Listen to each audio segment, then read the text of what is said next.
Assalamualaikum warahmatullahi wabarakatuh. Perkenalkan, nama saya Muhammad Musyafaq. Saya sudah kita ketahui beliau adalah salah satu pengikut Thariqah. Ini saya ingin menanyakan tentang hal-hal tasawuf. Apa tanggapan Buya tentang Thariqah yang mengaku bahwa Thariqahnya adalah Thariqah Nabawiyah, sehingga dari anggapan itu banyak yang mengatakan selain Thariqah ini adalah tidak lebih afdol untuk diikuti. Jadi mengutamakan Thariqahnya sendiri, mengatakan Thariqahnya adalah Thariqah Nabawiyah. Nabawiyah.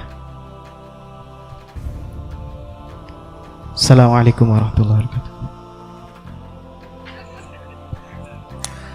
Assalamualaikum warahmatullahi taala wabarakatuh. Terima kasih atas waktunya, dan pertama kami mengungkapkan hati perasaan saya terhadap Buya Ar-Rasyid Hasyim. Selama ini kami hanya melihat di wali YouTube tadi.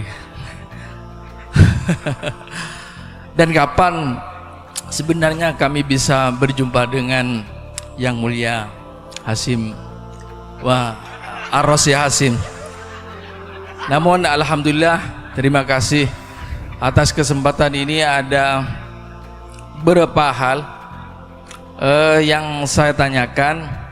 Tadi sudah dikatakan bahwa akidah itu tidak ada hubungannya dengan amal fisik. Ini Buya Yahya, Buya Hasyim, mohon maaf, Buya Hasyim, kami kurang paham. Dalam artian kami juga kurang sependapat dengan apa yang diungkapkan oleh Buya. Kenapa? Karena akidah itu, apabila akidahnya baik, maka amalnya dia akan baik. Apabila akidahnya dia buruk, ini pasti amalnya akan buruk. Kenapa tadi dikatakan bahwa akidah itu tidak ada kaitannya dengan amal fisik? Ini. Jadi kalau akidahnya ini baik, maka kami ada keyakinan bahwa amal fisiknya akan baik. Satu contoh, atau kami memberikan analogi yang mulia. Misalkan ada non muslim, dia sholat, paham? Terima kasih.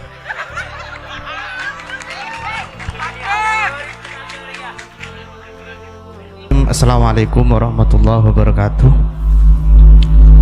Tenggula Madura saos karena moderator agak ditoreng Madura, jadi tenggula pakai bahasa Madura. Seperti saya ampun diketahui bersama bahwasanya saya hadir ke tempat Kak Adito bukan semuanya atau bukan dari alumni pondok pesantren. Ada yang tidak berlatar pesantren, maksudnya mereka itu tidak mondok seperti itu. Ada yang sudah mondok dan juga ya. Pertanyaan tenggula sekali itu. Katipun apa tanggapan dari Buya terkait dengan hal yang sering kita lihat di pedesaan terkait dengan perbedaan si beda? Karena tentang aswaja itu ada yang mengklaim, mohon maaf, ada yang diklaim di suatu organisasi, di suatu ormas, sehingga mengatakan ormas yang lain itu bukan bagian dari aswaja seperti itu. Misal Munang Madura itu beda orang bukan berlatar NU, bisa dikatakan dianya adalah Muhammadiyah, maka di situ disebut sesat seperti itu. Itu banyak yang terjadi sekarang. Mungkin saya minta tanggapan terkait perbedaan ini. biar tidak terjadi kesalahpahaman di kalangan masyarakat awam terkait dengan NU Muhammadiyah dengan ormas-ormas yang lain. Seperti itu. Bukan lantas mengkafirkan atau menganggap bahwasanya Muhammadiyah itu bukan Ahlus Sunnah wal Jamaah atau salah seperti itu. Mungkin itu saja yang dapat saya tanyakan, kurang lebihnya mohon maaf. Billahi taufiq wal hidayah. Assalamualaikum warahmatullahi wabarakatuh.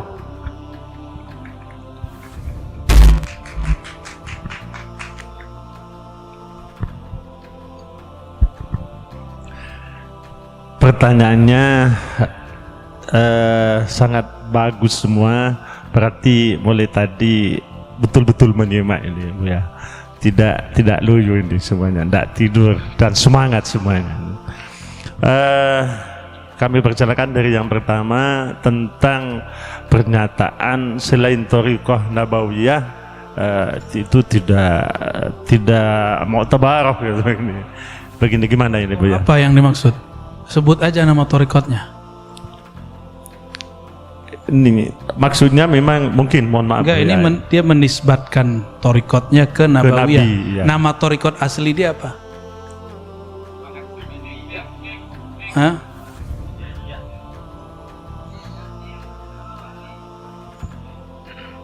Nggak tahu atau menyembunyikan. Takut ya, takut dibully sama orang Madura ya. Sampean ke orang Madura. Ya, dibully balik ya enggak? Baik. Kalau ada orang ngomong tarekatku Nabawiyah, inilah afdalut thariqah. Ini kita tanya dulu definisi Nabawiyah itu apa. Yang ada itu dulu ada orang berdebat. Ada satu thariqat mengklaim thariqat dia paling Muhammadi, paling Ahmadi. Yang lain tidak. Karena imamnya secara yaqzah, secara sadar pernah bertemu Rasulullah SAW. Oh, kalau begitu saya sering dong. Bukan karena seorang imam sering ketemu Nabi lalu thariqatnya paling cepat. Ya, wali itu milik Allah. Allah itu maha kaya, suka-suka Allah. Bisa jadi fulan, bisa jadi fulan, bisa di masa dulu, bisa sekarang. Dan semakin akhir zaman, rasa dan kejadian itu akan tambah sering. Maka kalau ada orang mengklaim thariqat imam saya paling dekat karena dia ketemu Rasul, betul, imammu, kamu kan belum. Kalau kamu merasakan seperti imammu, baru thariqatmu Muhammadi, Ahmadi, Nabawi, terserah namanya apa lagi, Maduri. Jadi ada thariqah, dia mengklaim thariqatnya paling dekat ke Rasulullah karena langsung ke Nabi Khidir atau langsung ke Nabi Muhammad. Nggak apa-apa, itu kan imamnya.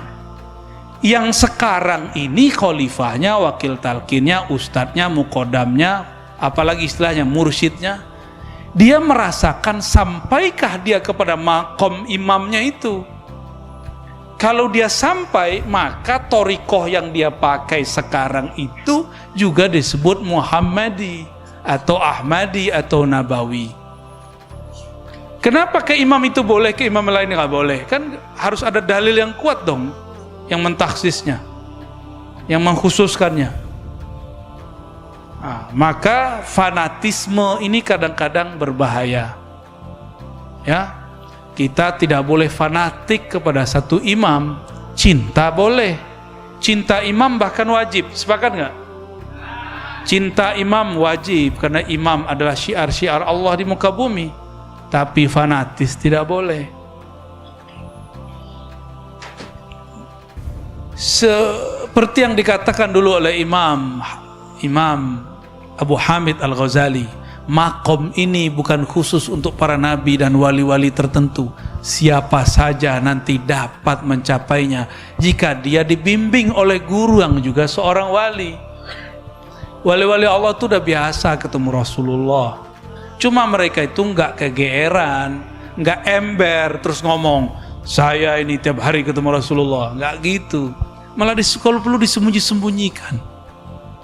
Ya, mereka menyembunyikan itu. Karena berbahaya, takut orang mengkultuskan. Nah, Paham ya? Jadi semua thariqah yang punya sanad kepada Rasulullah, dia boleh disebut thariqah nabawiyah.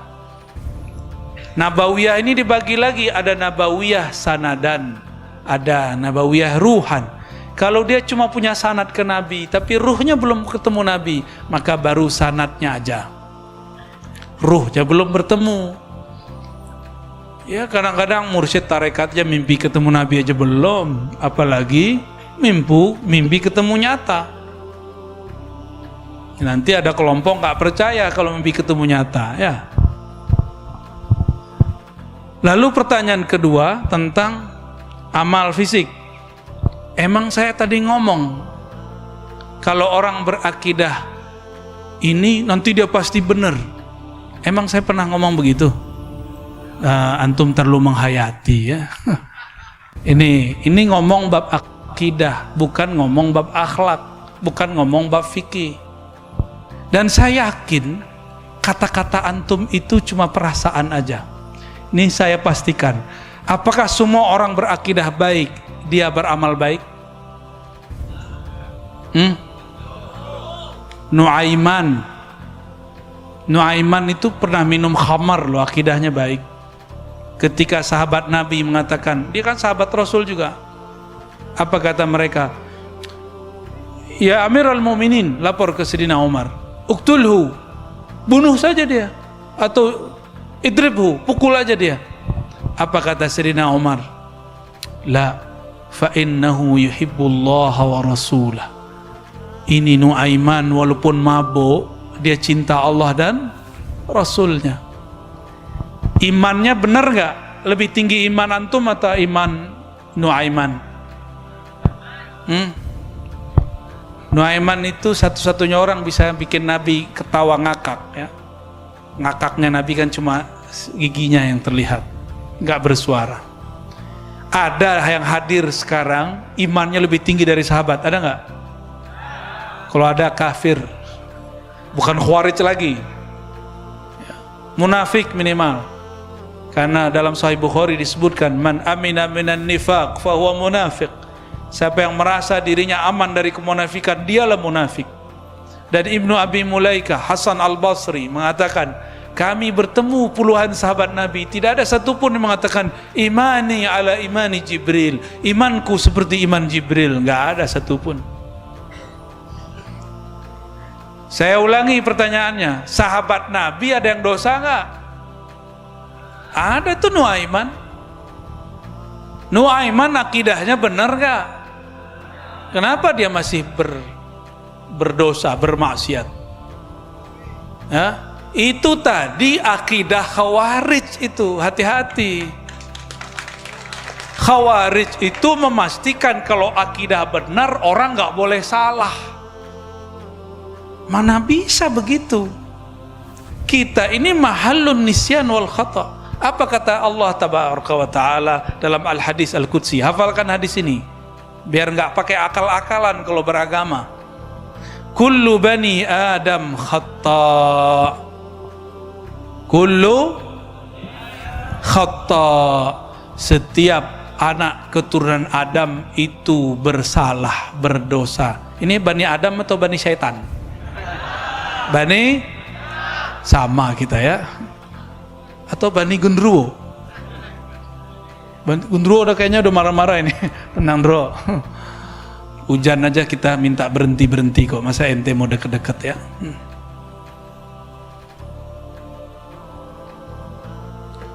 Lalu wa kullu ya, wa kullu bani Adam khata' wa khairu khata'in at-tawwabun. Setiap anak manusia pasti punya salah. Setiap yang bersalah, yang terbaik dari mereka adalah yang bertaubat. Jadi baik itu tidak hanya taat. Baiknya orang maksiat kalau dia taubat. Buruknya orang taat merasa taat. Makanya ayatnya fawailul lil musallin. Celaka bagi orang yang merasa sudah taat sholat. Ngerasa sholat nggak tadi? Di Quran doa Nabi Ibrahim, bukan Rabbi ja'alni minal musallin, nggak ada. Rabbi ja'alni muqimis salah, bukan musallin. Karena muqim dengan musalli beda. Muqim itu berusaha untuk soleh. Kalau musallin sok soleh, sok sudah benar. Itu khawarij itu. Khawarij ini salah sedikit dianggap akidahnya salah. Jadi standarnya kalau orangnya nggak benar secara zahir berarti akidahnya nggak benar. Kalau begitu berapa banyak sahabat yang kafir dengan kalam antum tadi? Berapa banyak sahabat Nabi tabiin yang jadi fasik dengan kaidah tadi? Berbahaya nggak? Jadi saya ngomong begini bukan marah loh ya. Emang saya ngomongnya begini. Kalau udah bab akidah, suaranya udah begini-gini udah. Maka jangan nanya akidah sama saya. Nanya tasawuf aja biar adem.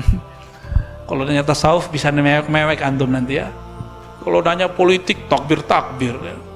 Giliran diajak takbiran kabur, bid'ah ya. Taib, paham nggak? Saya tanya ulang, kalau orang akidah aja benar, bisa salah nggak amalnya? Kalau ada orang akidahnya gak benar, amalnya ada nggak yang benar? Ada, jadi nggak jaminan. Oke? Oke. Kata orang Madura, iki apa? Eki. Heiki. Apa lagi ketiga Pak Kiai? Perbedaan yang terjadi di masyarakat. Oh ya, saya paham ya. Belum ada NU, belum ada Muhammadiyah, sudah ada Ahlus Sun. Benar nggak? Belum ada SI, belum ada apa lagi? Masyumi, belum ada semua. Ahlus Sunnah udah ada. Kawan saya debat saya, kamu organisasi ini ya? Waktu itu dia melihat saya berzikir ala thariqah. Sebelum kamu ini, saya bilang, sebelum ada organisasi yang kamu sebut itu, tarekat yang saya amalkan ini sudah ada. Di Mekah orang Naqsyabandiyah itu nggak NU. Di Mesir orang Tijani, orang Syazili bukan orang NU, bukan orang Thariqah Mu'tabarah. Di Hadramaut orang berthariqah Ba'lawiyah bukanlah orang NU, bukan juga orang SI, bukan juga Muhammad. Itu thariqah lebih tua dari organisasi kita. Lalu organisasi ini ketika buat ADART, buat manhaj, maka dia adopsi. Kami mengadopsi apa gitu. Itu boleh-boleh aja. Selama dia tidak mengklaim di luar organisasi kami tidaklah aswaja. Di Sumatera ada Persatuan Tarbiyah Islamiyah. Itu Ahlussunnah wal Jamaah. Munculnya bersamaan 1926, 1928 lah. Lebih tua NU atau Muhammadiyah secara organisasi? Muhammadiyah 1912. Pendirinya siapa? Teman siapa? Hadratus Syekh Syamsari. Mereka berdua murid Syekh Saleh Darat, kawan dari Syekh Khada Khalil. Maka Muhammadiyah itu saudaranya Aswaja dulu. Kalau sekarang saya nggak tahu. Sekarang mungkin sudah berubah, mungkin juga masih. Wallahu a'lam bis. Yang pasti Muhammadiyah awalnya Ahlus Sun. Kalau sekarang nggak tahulah ahlu apa. Wallahu a'lam, saya nggak ngerti. Ya. Jadi tidak ada namanya klaim satu kelompok, satu organisasi menguasai akidah Ahlus Sunnah. Kalau begitu Syekhul Azhar nggak Ahlus Sunnah dong, dia nggak NU, dia nggak SI. Ya, Ahlus Sunnah ini rumusnya sederhana, berakidah Ahlus Sunnah Asy'ariyah Maturidiyah, bermazhab yang 4, dan terakhir bertasawuf. 3 aja, gampang nggak? Coba diulangi. Ahlus Sunnah apa aja? Berakidah Asy'ariyah Maturidiyah, bermazhab fikih yang orang Madura pilih yang mana? Benar. Kok Syafi'i kita beda-beda tipis ya? Yang ketiga, bertasawuf. Tasawufnya orang Madura biasanya lewat thariqat apa? Naqsyabandi, apalagi? Tijani, apalagi? Syazili, apalagi? Syatori, apalagi? Khawarij masuk? Ya jangan masuk lah. Itu semua thariqah mu'tabarah. Maka siapa yang berthariqah itu thariqahnya thariqah Ahlus Sunnah. Itu cuma untuk mengecek aja ini thariqahnya Ahlus Sunnah bukan. Jadi kalau ada organisasi kita cek ini Ahlus Sunnah enggak. Bukan berarti Ahlus Sunnah itu dicek dengan organisasi, bukan. Organisasi bukanlah standar Ahlus Sunnah. Ahlus Sunnah itu justru yang menjadi standar lurus organisasi atau tidak. Jangan dibalik ya. Jangan dibalik. Nanti orang Sumatera juga marah, bukan orang Madura yang marah. Orang Sumatera juga marah. NU baru masuk kemarin sore. Ya, NU baru masuk belum berapa lama tahun ini.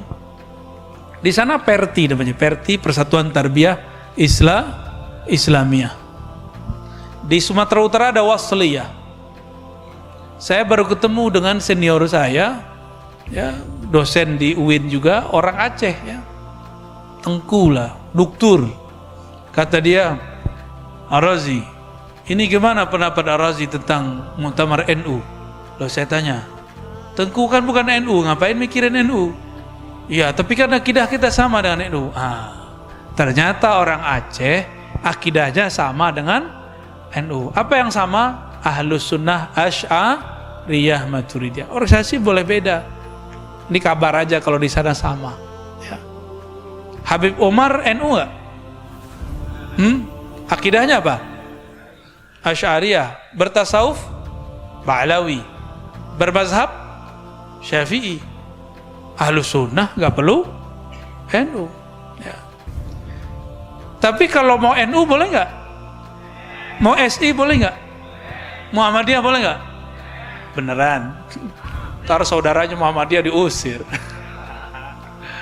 Ya, jangan kawin sama dia, Muhammadiyah gitu. Jangan sampai ya. Wallahu a'lam bissawab. Alhamdulillah dengan simpel beliau jelaskan 3 pertanyaan ini sangat luar biasa. Mudah-mudahan bisa dipahami. Yang pertama tadi dari pertanyaan Ustaz Muhammad Musyaffa itu bahwa tidak boleh fanatik terhadap satu imam.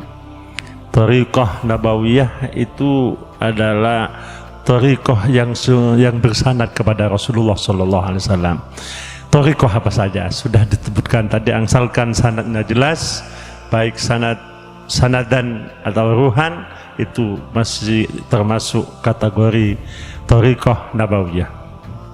Yang kedua tentang akidah tidak ada kaitannya dengan amal fisik, itu tadi sudah dijelaskan bahwa pembahasan tolak ukur dari akidah Ahlus Sunnah wal Jamaah ini sudah jelas tadi, yaitu tasdik bil qalbi yang merupakan usul, bukan menghilangkan, menafikan ikrar bil lisan dan amal bil arkan. Tapi yang kedua ini, yang nomor 2 dan yang ketiga adalah masalah furu'iyah, bukan termasuk standar dari Ahlus Sunnah wal Jamaah.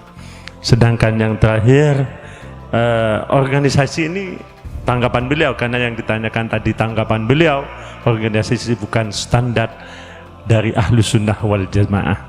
Tapi standar dari Ahlus Sunnah wal Jamaah berakidah Asy'ariyah, berfikih salah satu dari 4 madhab, Maliki, Hanafi, Maliki, Syafi'i, Hambali. Sedangkan tasawufnya adalah tasawuf Al-Ghazali. Ini yang telah disampaikan oleh beliau. Ini minta dari Buya, apakah masih ada waktu ini? Karena beliau sangat capek. Sudah 10:30. Ini beliau nampaknya karena memang safari dakwah beliau sangat padat, Tapi ini masih minta lanjut, 2 saja soalnya. Dua saja. Ini tadi sudah langsung pertanyaan. Ini minta belakang ini tadi ini mohon maaf, ampun mulai gelek kentoh sabar. Pas kentoh saat seceleng 2 kentoh ya tarik.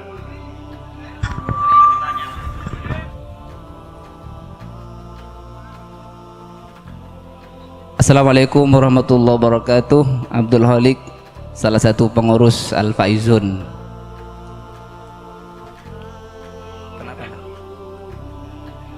Langsung tadi sudah dijelaskan bahwa melafalkan laknat kepada pemimpin itu tidak boleh. Bagaimana kalau mengkritik kebijakan pemimpin yang dianggap tidak sesuai dengan syariat Islam. Yang kedua, dalam kitab yang dikarang oleh Dr. Jamil Abdillah Al-Misri, judul kitabnya Hadirul Alamil Islami, di dalam takbirnya ada kalimat taqaddamal akharun wa ta'akharal muslimun. Umat non muslim itu selalu meningkat, selalu maju, selalu berkembang, sementara umat Islam semakin merosot. Min haitsul asiyasah, dari segi ekonomi wal iktisad, asiyasah politik wal iktisad, ekonomi, wat teknologi dan teknologi, wat thaqafah dan budaya, wa ma ila dzalik dan sebagainya. Di dalam Al-Qur'an itu ada ayat bunyinya di antara salah satu faktor itu adalah pengaruh awamil dakhiliyah wal kharijiyah, pengaruh internal dan eksternal. Pengaruh internalnya adalah insyikokul muslimin ila farkin, umat Islam itu menjadi berpecah belah, ada Syiah, ada Khawarij, ada Ahlus Sunnah wal Jamaah. Pertanyaannya, yang sama-sama Ahlus Sunnah wal Jamaah itu berkaitan dengan perintah Allah untuk wa'tasimu bihablillahi jami'an wa la tafarraqu, tamassaku bidinihi, berpegang teguh atau bersatu dalam mengamalkan syariat Islam. Itu antara ahli sunnah wal jamaah itu saling mengklaim itu perbuatan yang salah, bahkan diklaim radikal atau intoleransi. Katakanlah ada pelaku hizbah amar ma'ruf nahi munkar, padahal akidah mereka itu Ahlus Sunnah, Asy'ariyah, Maturidiyah, fikihnya Imam Syafi'i, tasawufnya Imam Al-Ghazali. Cuman diiklim oleh mereka itu orang yang radikal dan intoleransi. Demikian.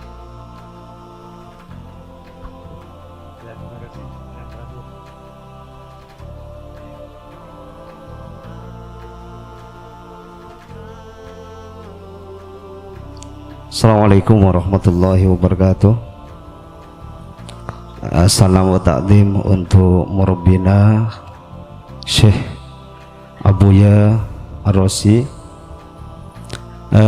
Tutupin saja. Pertama, nama saya Muhammad Said dari Sanalau Waru. Pertanyaan yang pertama mengenai sifat dan zat. Dalam sifat dan zat bagi Allah Ta'ala itu selalu dipertentangkan, termasuk oleh Al-Maturidi dan Al-Asy'ari. Oleh sebab itu pada kesempatan kali ini kami meminta tanggapan Buya atau penjelasan secara terhana mengenai sifat dan zat bagi Allah Subhanahu wa Ta'ala.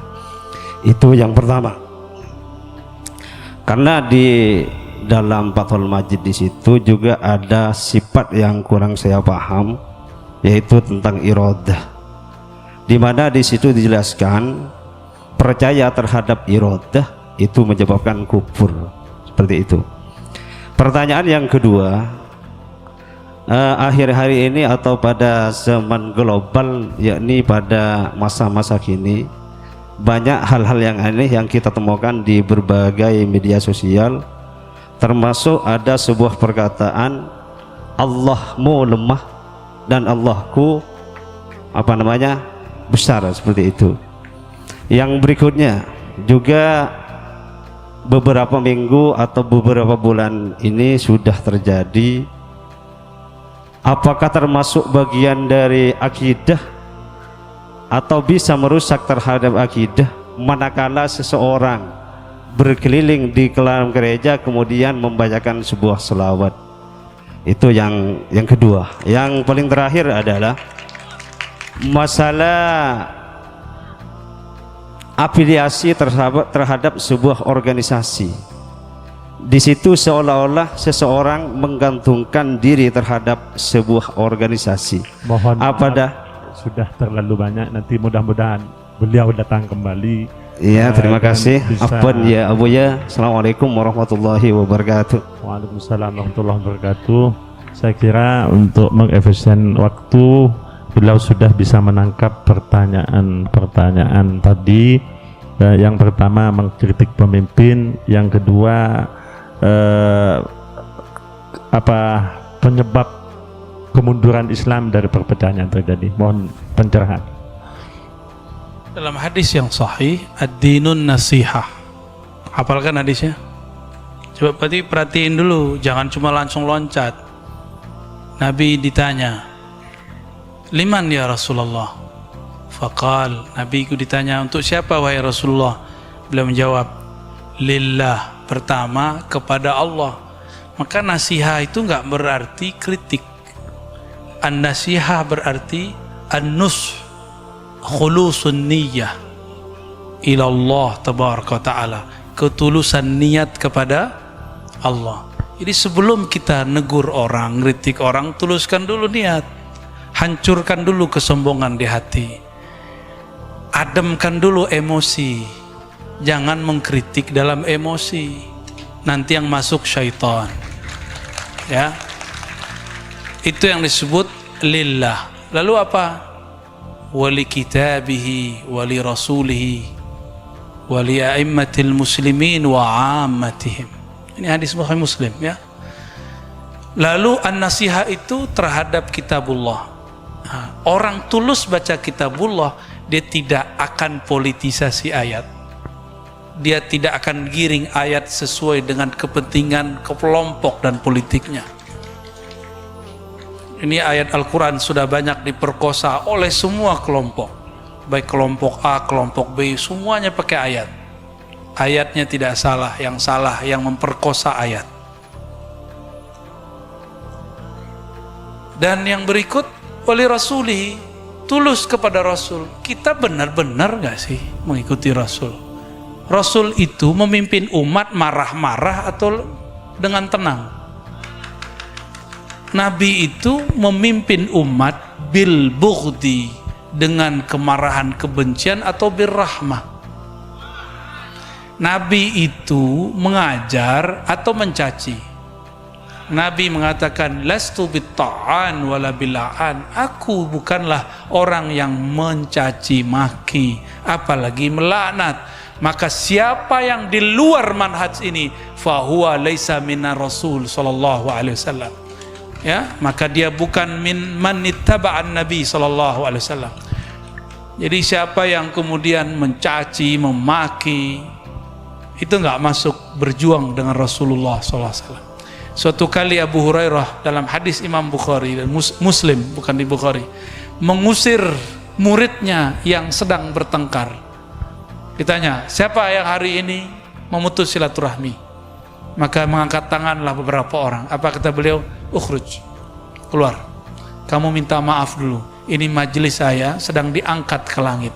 Aku tidak mau majelisku tidak diangkat karena ada kalian yang memutus silaturahim. Sekarang tidak hanya silaturahim diputus lewat tetangga sama tetangga, sudah kelompok dengan kelompok, pesantren dengan pesantren. Ini sudah mulai gawat. Wajar doa kita nggak naik, wajar kalau kita istighosah nggak makbul, wajar yang kita coblos nggak menang. Karena isinya kebencian, memutus silaturahim, ngata-ngatain orang. Saya mikir-mikir panjang setelah baca hadis Abu Hurairah ini.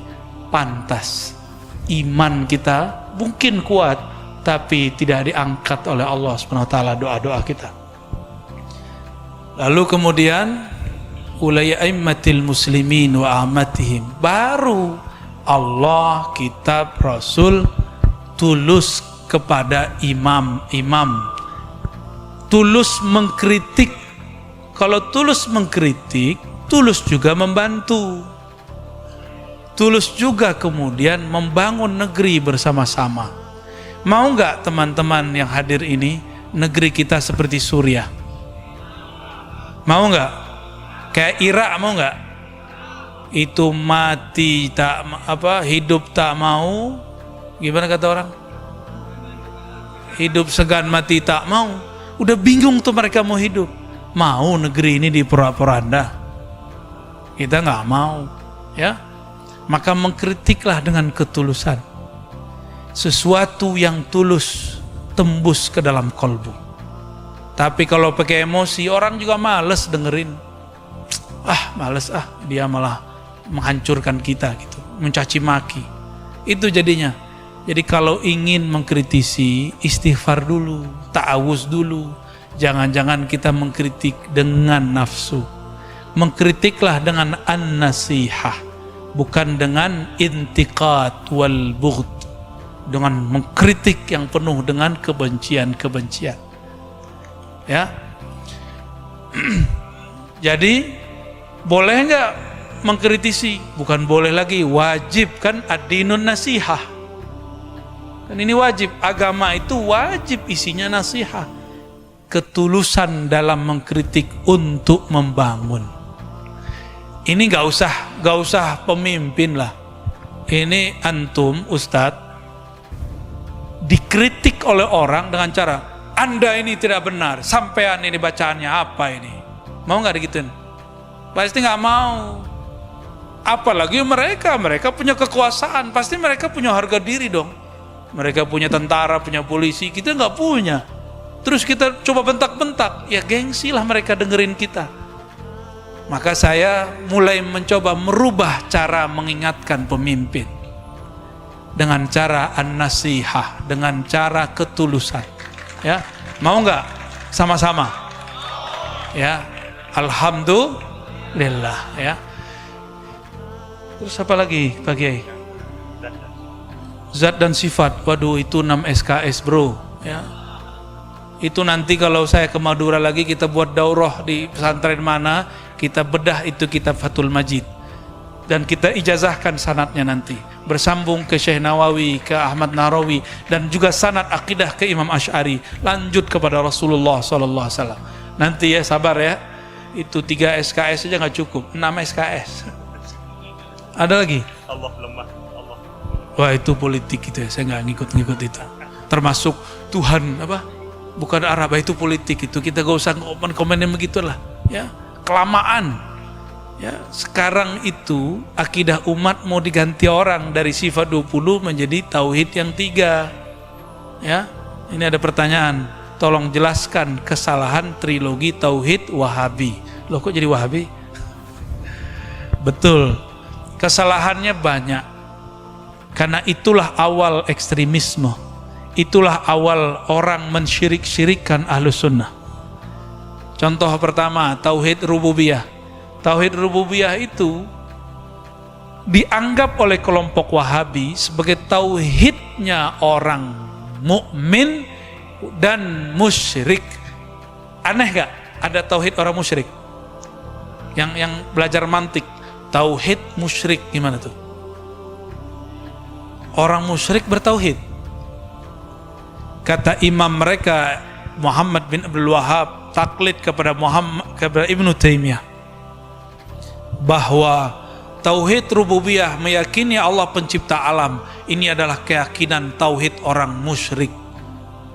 Orang musyrik bertauhid. Inilah akibat mereka mengharamkan satu ilmu yang penting namanya mantik. Belajar mantik, ilmu logika. Kalau di pesantren wajib belajar itu ya. Kalau nggak belajar, pastikan muridnya kalau debat nggak benar. Apalagi kalau nggak nyantri, nggak nyambung yang ditanyakan dengan yang disampaikan.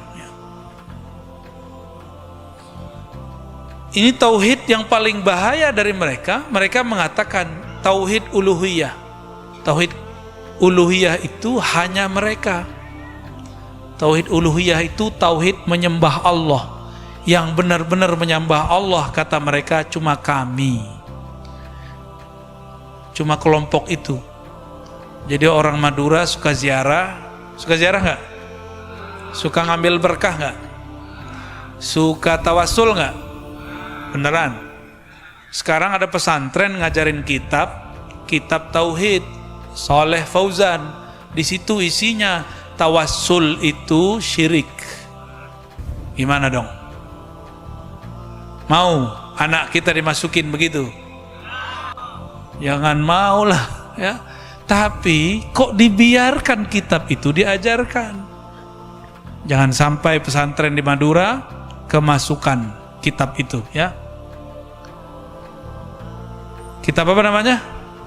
Kitab Tauhid. Siapa yang ngarang? Saleh Fauzan. Apa kata dia? At-tawassul syirkun. Bahkan dia katakan asyirkul akbar, syirik besar. Oi, musyrik, syirik akbar. Orang Madura tawasulan semua nggak? Ila hadrati sini khalilun. Benar nggak? Begitu kan? Ila hadrati itu tawasulan semua itu. Bijahi Sayyidinal Mustafa, bijahi fulan. Kita biasa tawasul. Ternyata kelompok Wahabi punya pemahaman tawasul itu menyembah. Saya mau tanya, waktu teman-teman yang di depan saya ini tawasul ke Syekhana Khalil, nyembah Syekhana Khalil nggak? Berarti mereka punya definisi lain kali ya. Tawasulnya Wahabi itu nyembah. Kalau tawasil kita enggak, kita nggak nyembah, malah ngirimin Fatihah kok, ya enggak? Jadi mereka gagal faham manhaj su'uzzon. Imam Maturidi, ya. Imam Maturidi, saya alhamdulillah pernah ziarah ke sana. Beliau wafat tahun 333 Hijriah. Beliau tinggal di Samarkand, seorang petani, juga seorang muallim. Imam Maturidi ini hobinya baca surat Yasin. Orang Madura suka Yasinan? Saya boleh sebut enggak Madura kalau enggak hafal Yasin. Sohe enggak? Udah sah deh antum aswajanya udah. Imam Maturidi ini hobinya baca Quran, terutama surah Yasin. Imam Maturidi karena tinggalnya di Samarkand, Imam Asy'ari tinggalnya di Baghdad. Baghdad itu kayak Jakarta, Samarkand itu kayak Madura. Jauh, tapi itu kotanya padat. Saya ke sana, indahnya bukan main, dan semuanya Islami. Banyak orang kalau mau nyantri ke sana. Namun karena ibu kotanya Baghdad, yang lebih terkenal, lebih viral adalah Imam Asy'ari. Padahal di Samarkand ada yang ilmunya hampir-hampir sama, bahkan beberapa hal lebih tajam. Imam Maturidi ini beberapa hal lebih tajam, karena beliau lebih sering berpolemik, berdebat dengan kelompok liberal. Kalau Imam Asy'ari awal ketemu liberal, terakhir ketemu kelompok ahli hadis yang saklek, kelompok mujassimah, kelompok yang menjisimkan Allah, yang mengatakan Allah menempati aras, Allah berada di langit. Itu yang ditemui oleh Imam Asy'ari seketika di Baghdad. Sedangkan Imam Maturidi ketemu di Baghdad kelompok-kelompok yang nyeleneh-nyeleneh. Maka kitabnya Usuluddin itu luar biasa sekali. Sangat-sangat luar biasa ya. Kitab I'tiqad beliau sangat-sangat luar biasa. Nah, Imam Maturidi ini perbedaannya dengan Asy'ari cuma berbeda istilah. Takwin, iradah, itu beda-beda di situ aja. Apakah ketika Allah mengatakan kun itu makhluk atau tidak, itu cuma perbedaannya dan nggak banyak ya. Insya Allah di lain waktu jika umur panjang, Allah jaga kita, Allah tidak pecah belah kita dengan persoalan yang remeh-temeh. Insya Allah kita buat daurah Ahlus Sunnah di pesantren-pesantren Madura. Insya siap hadir nanti ya. Assalamualaikum warahmatullahi wabarakatuh. Allah wabarakatuh. mohon barokah doanya juga. Tadi beliau pembina majelis Al-Faizun mohon berkenan kalau tidak memberatkan Pak Buya Ar-Razi, mohon talqin kalimat tauhid. Mudah-mudahan semuanya husnul khatimah.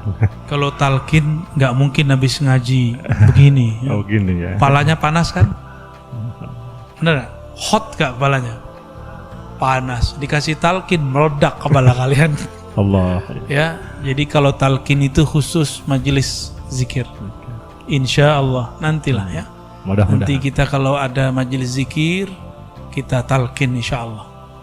Karena talqin itu butuh kesiapan. Talqin itu menanam biji kalimah di dalam tanah. Kalau tanahnya masih keras harus digemburin dulu. Ya. Kalau tanahnya masih keras harus digemburin. Kalau tanahnya kering harus disiram dulu. Baca dulu ya Hayyu ya Qayyum, ya zikir dulu, sholawat yang banyak. Kalau sudah ini rata, nanti kalau ada politik nggak goyang, baru nanti antum siap ditalkin. Kalau nggak percuma, sama dengan menyiram air di teras. Nyerap nggak? Nggak nyerap. Maka saya kalau nalkin itu betul-betul hati-hati Pak Kiai. Jadi bukan berarti saya menolak untuk mentalkin, tapi kita menanam kalimah sesuai dengan tempat yang pas. Bukan juga berarti yang hadir ini tidak layak talqin, bukan. Bukan tidak layak, belum waktunya aja. Insya Allah lain waktu kita talqin zikir dengan sanad yang sambung kepada Rasulullah. Kita tutup dengan doa. Mari buang yang panas-panas, buang tadi goresan-goresan hati. Kalau ada kesel sedikit saja dibuang. Kalau ada rasa tidak senang langsung dihapus. Siap? Pegang dadanya. Baca syahadat asyhadu an la ilaha illallah. Ya Allah, terimalah persaksian kami bahwa tiada yang berhak disembah kecuali ya Engkau. Asyhadu anna Muhammadar Rasulullah. Aku bersaksi. Terimalah ya Allah persaksianku bahwa Nabi Muhammad adalah Rasul Engkau. Pegang dadanya, coba katakan ya Allah. Di dalam dadaku, di dalam hatiku ya Allah, ada noda kebencian, ada noda dendam, ada noda emosi, ada noda merasa lebih alim, ada noda hitam merasa iri dan dengki. Ya Allah, berkah kalimah dan namamu yang mulia, hapuslah semua noda-noda itu. Al-Fatihah. A'udzu billahi minasyaitonir rajim. Bismillahirrahmanirrahim. Alhamdulillah rabbil alamin. Arrahmanir rahim. Malik. Iyyaka na'budu wa iyyaka nasta'in. Shiratal ladzina an'amta 'alaihim ghairil maghdubi 'alaihim waladdallin. Amin. Ya Allah, setelah Engkau membersihkan isi dada kami, maka masukkanlah cahaya ke dalam kalbu kami. Ya Rabb, ataina ilaik. Ya Allah, kami datang kepada Engkau. Wa fi qulubina zulumat. Di dalam kalbu kami ada kegelapan-kegelapan. Fanawwir qulubana binurik. Maka ya Allah, cahayailah kalbu kami malam ini, khusus yang hadir, khusus yang mendengarkan. Berilah cahaya isi dada kami dengan nur Engkau ya Allah. Allahumma nawwir qulubana binuri ma'rifatik. Ya Allah, terangi kalbu kami dengan nur mengenal Engkau, ma'rifat kepada Engkau. Terangi kalbu kami dengan nur husnuzan, berbaik sangka kepada Engkau, berbaik sangka kepada makhluk-makhluk Engkau. Ya Allah, kami telah pegang dada kami ya Allah, tapi masih ada rasa emosi tersimpan ya Allah. Maka dengan rahmat-Mu yang maha luas ya Allah, birahmatikal wasi'ah fa'aghriqna fi birahmatik, maka lenyapkan semua emosi kami ya Allah dengan kasih sayang Engkau ya Allah. Ya Allah, kalbu kami keras ya Allah, tapi Engkau maha latif. Bilutfika ya latif, dengan kelembutan Engkau ya Allah yang maha latif, lembutkan hati kami yang keras ya Allah. Ya Allah, hati kami keras ya Allah, ketika berzikir tidak terasa ya Allah, ketika berselawat tidak bergetar ya Allah, ketika menyapa Rasulullah tidak ada kerinduan ya Allah. Obati keras hati kami ya Allah. Baca ya Allah, ya Allah, ya Allah, ya Allah. Rahmati kami yang hadir ya Allah, rahmati guru-guru kami ya Allah, ulama-ulama kami ya Allah, rahmati pemimpin-pemimpin kami meskipun kami kadang tidak suka ya Allah. Semoga dengan itu rahmat Engkau meluas kepada kami ya Allah. Ya Allah, tutup aib kami ya Allah. Dalam mata ini ada aib ya Allah, dalam pikiran kami, di hati kami, di tangan kami, di kaki kami, di sekujur tubuh kami ada aib ya Allah. Hanya ampunan-Mu yang dapat menutupi aib ini ya Allah. Fasturna ya sattar, fasturna ya sattar bisitrikal jamil. Maka tutupi kami ya Allah, hiasi kami ya Allah dengan nur-Mu yang indah, dengan nama-nama-Mu yang indah. Ampunkan silap lidah kami ya Allah, ampunkan salah langkah kami ya Allah, ampunkan amal kami yang tidak sempurna ya Allah, ampunkan su'ul adab kami ya Allah. Rabbana atina fid dunya hasanah wa fil akhirati hasanah wa qina adzabannar. Alhamdulillahi rabbil alamin wa sallallahu ala sayidina Muhammad. Subhanakallahumma wa bihamdika asyhadu an la ilaha illa anta astaghfiruka wa atubu ilaih. Mohon maaf jika ada yang tersinggung ya. Jangan tersinggung ya. Siap, enggak tersinggung? Alhamdulillah. Assalamualaikum warahmatullahi wabarakatuh.